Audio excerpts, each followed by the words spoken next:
साथियों नमस्कार। देवराज की आवाज में आज आपका स्वागत है। शब्दों और अल्फाजों की मिट्टी से मैं आपकी महफिल को सजाता हूँ। शब्दों और अल्फाजों की मिट्टी से मैं आपकी महफिल को सजाता हूँ। किसी को बेकार और किसी को कलाकार नजर आता हूँ। देवराज की आवाज में आज आपको कहने जा रहा हूँ एक बहुत ही प्यारी शिक्षाप्रद 3 बहरों की कहानी, कि किस तरह से 3 बहरे जब शामिल होते हैं तो किस तरह से आनंद और मनोरंजन और रोमांस भर जाता है। आज मैं आपको बताने जा रहा हूँ। ये कहानी ज्यादा पुरानी तो नहीं, किंतु 100 साल पहले की एक कहानी है। किसी गांव के अंदर एक गोपाल रहता था। गोपाल का अर्थ होता है गायों को चराने वाला। तो वो गांवों की गायों को और अपनी 100 भेड़ों को जंगल में चराने के लिए ले जाता और दिन भर चरा करके शाम को अपने घर आ जाता था। तो इसी तरह से उसकी दिनचर्या चलती रहती थी। तो एक दिन रोज की भांति वो गांव की गायों को और अपनी भेड़ों को लेकर के जंगल में चला गया। चराते चराते चराते दोपहर हो गई और नियत समय के अनुसार हर दोपहर को उसकी पत्नी खाना लेकर के जंगल में आती थी, लेकिन उस दिन वो नहीं आई। तो उसने सोचा कि आज ऐसा क्या हो गया कि मेरी पत्नी खाना लेकर के नहीं आई। क्या कोई अनहोनी हो गई या कोई घटना घट गई कि आज मुझे भूखा रहना पड़ रहा है। और उसकी भूख बढ़ती ही जा रही थी। उसने सोचा कि मैं इन गायों को, भेड़ों को, बकरियों को छोड़ करके अगर जाऊंगा तो कोई भी जंगली जानवर आकर के इनको खा जाएगा। अगर इनको साथ में लेके जाऊंगा तो मैं तो भूखा हूँ और मैं अपनी भूख मिटाने के चक्कर में इनको भूखा रख दूंगा। पूरा दिन ये भूखा रहेंगे। इस तरह से ये सोचते सोचते मन में उहापोह की स्थिति हो रही थी। तभी उसकी नजर पड़ी पास के जंगल में। देखा कि एक लकड़हारा सुथार लकड़ी काट रहा था। तो उसको उम्मीद की एक नजर किरण आ गई और उसने पेड़ से नीचे उतरा और उस लकड़हारे के पास गया और उसने कहा कि मैं खाना खाने के लिए घर जा रहा हूं, थोड़े समय के लिए तुम मेरी भेड़ों और मेरी गायों का ध्यान रखोगे।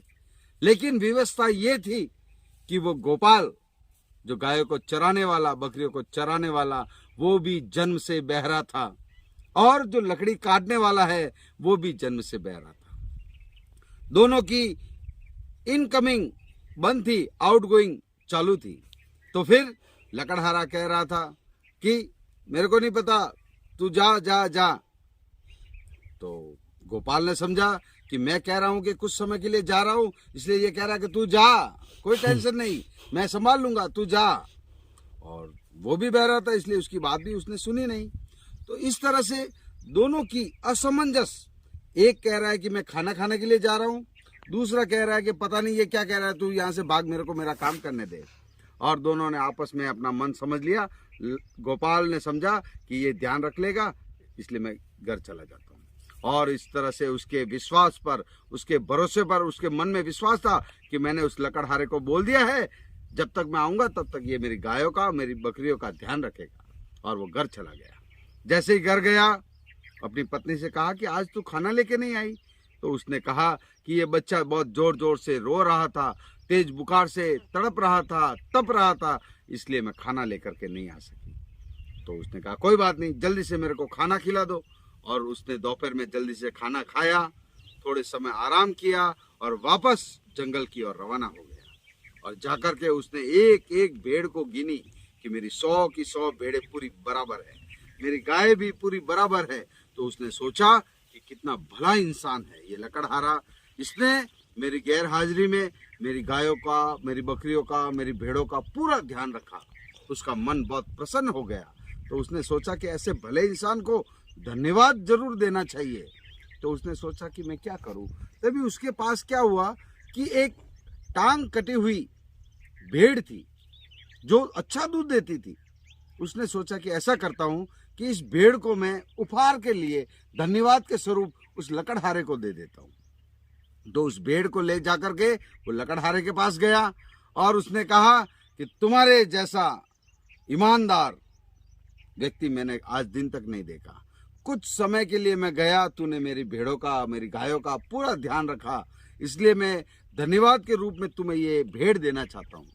अब आगे लकड़हारा वो भी बहरा था, उसको समझ में नहीं आ रहा था। इशारों से उसने अपने मन में ये विचार किया और उसने ये सोचा कि मेरी ये जो भेड़ है इसकी ये देखो टांग कट गई है, लेकिन ये बहुत अच्छा दूध देती है। उस लकड़हारा ये गोपाल ने तो ऐसा बोला था, लेकिन उसने सोचा कि ये कह रहा है कि इस भेड़ की टांग को मैंने काटा है। इसलिए उसने कहा कि नहीं नहीं नहीं नहीं नहीं, मैंने तुम्हारी भेड़ को हाथ भी नहीं लगाया, मैंने तो ईश्वर की कसम खा के कहता हूँ मैंने तो देखा भी नहीं।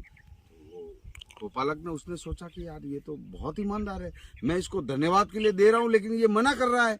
लेकिन उसने भी जिद कर ली कि नहीं, मैं ऐसे ईमानदार आदमी को ये तोहफा दे करके रहूंगा, उपहार दे करके रहूंगा।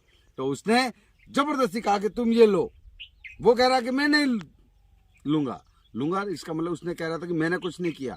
अब उसने कहा, दोनों के बीच में इस तरह से असमंजस हो गया कि दोनों 1 घंटे 2 घंटे तक आपस में ऐसे लड़ते ही रहे।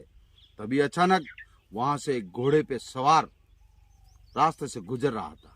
तो उन दोनों ने सोचा कि ऐसा करते हैं, उसको बुलाते हैं ताकि हमारा ये जो फैसला कर सके कि मैं धन्यवाद स्वरूप ये जो भेड़ दे रहा हूँ ये ले ले।